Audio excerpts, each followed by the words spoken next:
बिल्कुल 3 काले कानून क्या थे, उसको खत्म करने का ही तो था। लोगों को ये मैं आपको बताऊं 3 काले कानून क्या थे। मैं किसान हूँ, मेरा बायोडाटा निकालो पहले, मैं किसान हूँ। अब मैं आपको ये बताना चाहता हूँ वो किसका था। 3 काले कानून नहीं थे, वो किसान के हक के थे। किन्होंने खत्म करने का काम किया? बीच के बिचौलिए, जिनको अपना आड़ती बोलते हैं। आपको पता है आड़ती कितने % ली जाती है? 12% आड़ती ली जाती है, 12%। समझ रहे हो। लेकिन हमारी भारत की नीतियों ने इस प्रकार की जो मजदूर वर्ग है उसको खत्म करने का कार्यक्रम बनाया है पिछले 10 सालों में।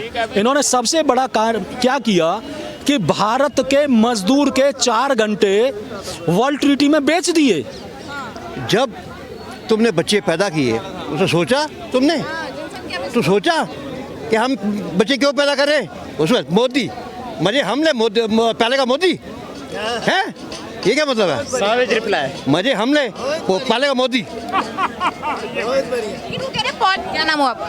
नहीं मैम, इनसी के नाम तो बता दीजिए, आप आए हैं तो। राकेश कुमार जैन। कहाँ के रहने वाले हैं? मैं पश्चिम बिहार का, दिल्ली का ही। दिल्ली से ही रहने वाले हैं। सर, इलेक्शंस नजदीक हैं, लोकसभा इलेक्शन, प्राइम मिनिस्टर किसे बनता हो देख रहे हैं? नरेंद्र मोदी, और कोई आए नहीं। हाँ, और कोई नहीं है चेहरा आपके सामने? मतलब ही नहीं होता। लेकिन रीजन दे रहे हैं ना कि मतलब कि मोदी जी ने देश बर्बाद किया इन 9-10 सालों में। इतनी ज्यादा बेरोजगारी है, महंगाई और है। देश बर्बाद किया। जो खुद खाते थे उनको तो लगेगा ही देश बर्बाद किया। लगता है देश में महंगाई बेरोजगारी बहुत ज्यादा है। कुछ नहीं। हाँ, सर, क्या कहना चाहेंगे किसके बारे में? महंगाई बेरोजगारी के बारे में? बेरोजगारी काम चोर के लिए बेरोजगारी है, और काम करने वाले की कोई बेरोजगारी नहीं है। कोई बेरोजगारी नहीं काम करने वाले के लिए। काम चोर के लिए, मैं रिपीट कर रहा हूँ, काम चोर के लिए बेरोजगारी है। हाँ, यस। ओके, अगर मेरे को गवर्नमेंट सर्विस मिल जाए, या अगर काम करना आना पड़े या कम करना पड़े और पैसे पूरे मिल जाए। क्या कहना चाहेंगे सर, बेरोजगारी महंगाई है देश में या नहीं? अगर ऑल ओवर देश की बात की जाए, देश में ज़बरदस्त बेरोजगारी है, ज़बरदस्त। मैं कह रहा हूँ कि काम चोर, मेरे बड़े भाई हैं जिस शब्द का प्रयोग कर रहे हैं, अगर कोई भी व्यक्ति अगर उसने गृहस्थ का पालन कर रहा है और उसने गृहस्थ को संभालने का कार्यक्रम आगे बढ़ाया है तो वो काम चोरी नहीं करता। वो कोशिश करता है कि अपने बच्चों को 2 रोटी रोजी कमा करके खिला सके। ये कार्यक्रम हमारे पशु पक्षी भी करते हैं, वो भी रोजी रोटी कमाते हैं। ये जितने भी ऊपर आप पक्षी ढूंढ रहे हैं, देख रहे हैं, ये भी रोजी की तलाश में घूमते हैं, इनको भी रोजी मिलती है। समझ रहे हो। लेकिन हमारी भारत की नीतियों ने इस प्रकार की जो मजदूर वर्ग है उसको खत्म करने का कार्यक्रम बनाया है पिछले 10 सालों में।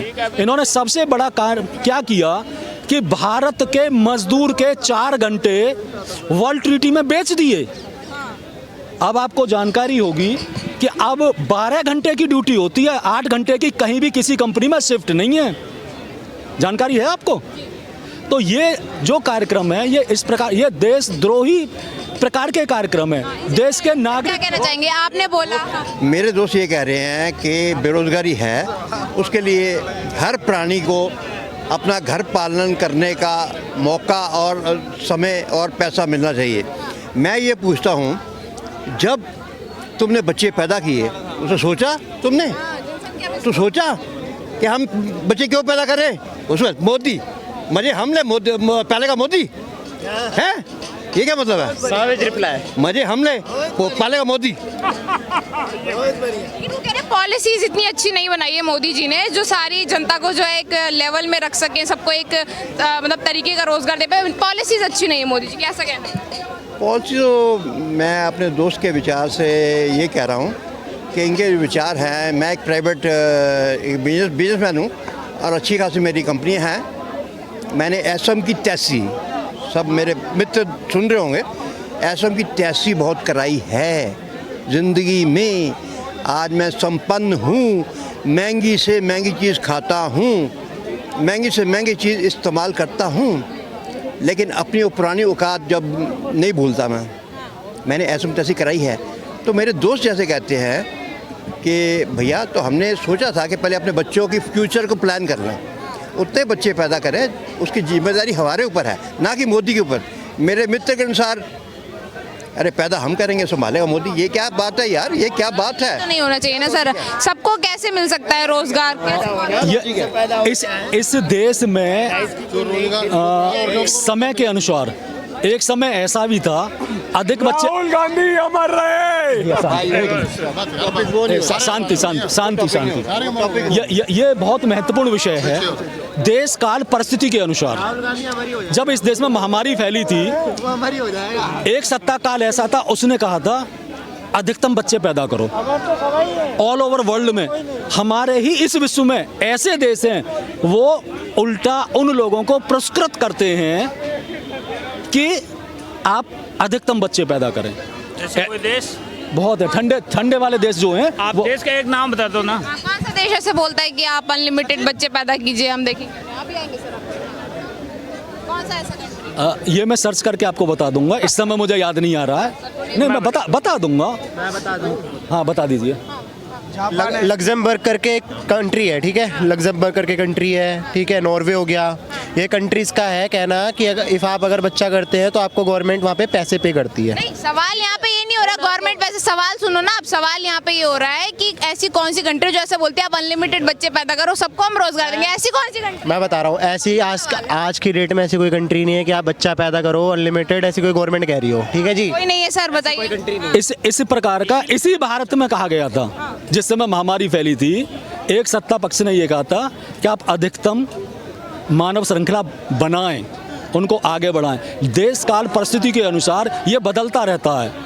जब बच्चा होता है, बड़ा होता है, बूढ़ा हो जाता है, उसकी सारी चीज़ें बदल जाती हैं। लेकिन बात आ रही है भारत की पॉलिसी की। आज भारत की पॉलिसी में सबसे महत्वपूर्ण ये है कि अगर देश के अंदर अगर जनसंख्या विस्फोट हो रहा है, उसको रोकने के लिए वर्तमान सत्ता अच्छा निर्णय क्यों नहीं ले पा रही है? उसका कारण है कि वो भी कहीं ना कहीं वोट बैंक की राजनीति करती है। मैं बताता हूँ, इसका मैं सॉल्यूशन भी बताऊंगा साथ में, कैसे रोका जा सकता है। रोका जा सकता है इसको। 2024 का चुनाव आ रहा है, 20 से लागू कर दें कि 20 के बाद जिनके परिवारों में हम दो हमारे दो थे, केवल वही मतदाता सूची में रहेंगे। केवल आप देश के नागरिक तो हो सकते हो, लेकिन मतदाता नहीं हो सकते। तो अपने आप जनसंख्या कंट्रोल हो जाएगा। ये अच्छा, ये आपको स्वागत है। आज की डेट में बहुत टाइम, आज की डेट में कौन इतने बच्चे पैदा कर रहा है? कोई नहीं कर रहा। कोई नहीं कर रहा। सवाल कुछ इस तरीके से है कि मतलब अगर आप ऐसे बोल रहे हैं कि बेरोजगारी, महंगाई बहुत चरम पे है, क्या पहले नहीं थी या अब ज्यादा ये मुद्दा अहम हो चुका है या हमेशा से? ये मैं बता दूंगा। ये जो महंगाई है ना, और जिसकी आप बात कर रहे हो, ये बेरोजगारी की बात कर रहे हो, बेरोजगारी की जो बात कर रहे हो, ये कंप्लीट एक नैरेटिव है। ये नैरेटिव है और ये उद्योगपतियों के द्वारा गढ़ा जाता है। हमारे मानसिकता में लाड़ मेकाले की शिक्षा पद्धति ने हम लोगों के दिमाग खराब कर दिए। हम जितने भी यहाँ पे खड़े हैं, हम लाड़ मेकाले की औलादें हैं मूल रूप से। लाड़ मेकाले की शिक्षा नीति लागू किसने की? आप तो वर्तमान मोदी सरकार को दोषी कह रहे हैं ना। मैं ये कहना चाहता हूँ कि लाड़ मेकाले की शिक्षा नीति, बता रहा हूं उसको, मैं खुद कह रहा हूँ, मैं लाड़ मेकाले की औलाद हूँ आज की तारीख में। लेकिन 10 साल में मेरे भाई, मैं सुन लो पहले मुझे पूरा, इन 10 सालों में जो काम हो सकता था मूल रूप से, हम जो है, जिस समय कोविड वाला पीरियड था, इस देश को किसने चलाया? एग्रीकल्चर सेक्टर ने। और आज एग्रीकल्चर सेक्टर को जो वर्तमान सत्ता है उसको खत्म करने का कार्यक्रम बनाती है बार बार, लेकिन वो सफल नहीं हो पाई। गवर्नमेंट अच्छा बार-बार खत्म करने का कानून बना। बिल्कुल, 3 काले कानून क्या थे, उसको खत्म करने का ही तो था। लोगों को ये मैं आपको बताऊं 3 काले कानून क्या थे। मैं किसान हूं, मेरा बायोडाटा निकालो पहले, मैं किसान हूं। अब मैं आपको ये बताना चाहता हूं वो किसका था। 3 काले कानून नहीं थे, वो किसान के हक के थे। किन्होंने खत्म करने का काम किया? बीच के बिचौलिए, जिनको अपना आड़ती बोलते हैं। आपको पता आड़ती कितने % ली जाती है? 12% आड़ती ली जाती है, 12% आड़ती। उन्होंने ये आंदोलन चलाया और उन्होंने ही ये खत्म करवाने का। मोदी जी का तो धन्यवाद करो कि उन्होंने हाथ जोड़ा। वो लागू कर भी सकते थे, लेकिन वो नहीं चाहते थे कि किसान पे मेरे लिए गलत संदेश जाए। कानून आपने पढ़े हैं? नहीं पढ़े। वही लोग कानून का विरोध करते हैं जिनको कानून के बारे में एबीसीडी भी पता नहीं। मैं आपको जिनको ढंग से पैसा नहीं मिलता मुआवजा ढंग से नहीं मिलता। कानून से कोई लेना देना, उनका कानून से कोई लेना देना। मैं किसान हूँ, मैं किसान हूँ, किसान हूँ। आज का किसान सुखी है, आज का किसान सुखी है। सर मैं कार्ड पकड़ दूंगा, मैंने कार्ड ही पकड़े, मैं 45 साल से कार्ड ही पकड़ रहा हूँ। मेरे को क्या कार्ड पकड़ाओगे आप? मेरा कहने का मतलब है किसान दुखी नहीं है, बिचौलिए दुखी हैं, सरकार के बिचौलिए दुखी हैं। नंबर 1 बेरोजगार कौन है? बेरोजगार कौन है? वो राजनीतिक पार्टियां जो बिचौलिए के रूप में पैसा खाती थी, वो बिचौलिए जो किसान का पैसा किसान के खाते में जाना था, निजी, जिनका निजी स्वार्थ जुड़ा हुआ है। अब मैं एक बात कहता हूँ बेरोजगारी और उसके ऊपर, ठीक है, कि देश में बेरोजगारी बढ़ रही है। इनको ये पढ़ना चाहिए, अगर इन्होंने लॉ करी है तो इनको इकोनॉमिक्स भी थोड़ी बहुत पढ़नी चाहिए कि जो इकोनॉमिक में ये बोलते हैं कि इन्फ्लेशन जो होता है it's inversely proportional to GDP. इसका मतलब क्या हो पता है? जैसे अब यूके में, यूनाइटेड किंगडम में आपको पता है उनका जीडीपी धीरे धीरे नीचे जा रहा है पर उनका इन्फ्लेशन भी बढ़ता जा रहा है, ठीक है, तो वो नेगेटिव इन्फ्लेशन है। हमारे देश में क्या हो रहा है? हमारी जीडीपी इंक्रीज हो रही है, इन्फ्लेशन भी बढ़ रहा है क्योंकि वो तो प्रोपोर्शनल है ही, बढ़ेगा, पर वो पॉजिटिव इन्फ्लेशन है, ठीक है। रही बात बेरोजगारी की और नौकरी नहीं है, सर आप ये बताइए, अगर आपका बच्चा भी कहीं ना कहीं ग्रेजुएशन ले रहा होगा, बीटेक एमटेक कर रहा होगा, चलो अच्छी बात है अगर उसको सरकारी नौकरी मिल गई है, बट 90% देश के जो युवा है इस समय वो अगर बीटेक एमटेक या कोई भी डिग्री लेते हैं तो उनका फर्स्ट प्रेफरेंस हमेशा प्राइवेट सेक्टर होता है, वो उनकी पर्सनल चॉइस होती है, ठीक है, क्योंकि कोई रोकता नहीं है किसी को। अगर मुझे गवर्नमेंट सेक्टर में जाना है और मुझे पता है कि भाई गवर्नमेंट सेक्टर में नौकरी है तो मैं यूपीएससी का एग्जाम क्लियर करूंगा। मैं अपने भाई अगर मैं क्लियर कर पाऊंगा जब भी तो मैं गवर्नमेंट सेक्टर में जाऊंगा। मैं क्लियर ही भी नहीं कर पाऊँ, मैं मेहनत भी ना करूँ और मैं आके ये बोल दूँ देश में कि भाई हमारे पास नौकरी नहीं है, हमारे पास सरकारी नौकरी नहीं है। आप मुझे एक भी गवर्नमेंट ऐसा सेक्टर बताओ, कोई भी एक भी गवर्नमेंट सेक्टर जहां पर बिना एप्टीट्यूड दिए, बिना एग्जाम दिए आपको नौकरी मिल सकती है, आप बताइए। अगर आप गवर्नमेंट किसी भी सेक्टर की बात कर रहे हो, सर प्राइवेट सेक्टर की मैं बात करूं, टीसीएस, कॉग्निजेंट, बड़ी बड़ी जो कंपनी है, ये कंसल्टिंग बेस्ड कंपनी, उनके भी 4-5 राउंड उन्होंने कर दिए, सिलेक्शन प्रोसेस इतना इन्होंने हाई कर दिया है कि अगर आप स्किल्ड बेस्ड हो, अगर आप पढ़े लिखे हो, आपके अंदर वो स्किल है तो ही आपको जॉब मिलेगी। युवा कह रहे हैं कि स्किल्स के अकॉर्डिंग रोजगार है, सरकारी रोजगार भी है और प्राइवेट रोजगार भी। आप क्या कहेंगे? मैं इस बात से इनकी से सहमत हूँ कि स्किल्स को रोजगार मिलता है, लेकिन इसके अलावा इसके अलावा जो महत्वपूर्ण है, जहाँ हम खड़े हैं इससे आप 20 किलोमीटर 62-63 जो हब है नोएडा का, जहाँ पर जिसमें एक लेबर का चौक भी होता है। हमारे देश में बहुत सारे स्थान हैं जिसको लेबर चौक के नाम से जाना जाता है जी। और जो लेबर चौक होता है ना, वहाँ पे लोग सुबह से शाम तक खड़े रहते हैं वो, और ऐसे दिन आते हैं कि पूरे महीने में उनको 15 दिन रोजगार नहीं मिलता है। आप एक बार वहाँ जा कर के उनसे पूछिए कि उनकी स्थिति क्या है, तो आप बताओ। मैं एक बात स्थिति, मैं अपने दोस्त की बात फिर रिपीट कर रहा हूँ। आप कहते स्थिति नहीं, मैं दोस्त के, हाँ वही मैं कह रहा हूँ, आप कहते स्थिति नहीं है, फिर बात मेरा पहले जवाब के ऊपर आ गई। भैया पैदा करने से पहले सोचना था कि हमारे बच्चों का भविष्य क्या बनेगा, बनिए लो तुम और रोजगार देगा मोदी। लेकिन सर मैं इसमें ना एक बात बहुत टेक्निकली बोलना चाहता हूँ। जब इन्होंने बोला कि लेबर चौक में इतने सारे लेबर खड़े होते हैं और उनको रोजगार नहीं मिलता, सर देखिए लेबर को और रोजगार से ऐसे कंपेयर मत करो। रीजन बताता हूँ क्यों। अगर कोई रिक्शा वाला है, जरूरी नहीं है वो पूरी जिंदगी रिक्शा ही चलाएगा, वो ऑटो भी चला सकता है, वो ट्रक भी चला सकता है, ठीक है। आपको अपग्रेड करना पड़ेगा अपने आप को, राइट।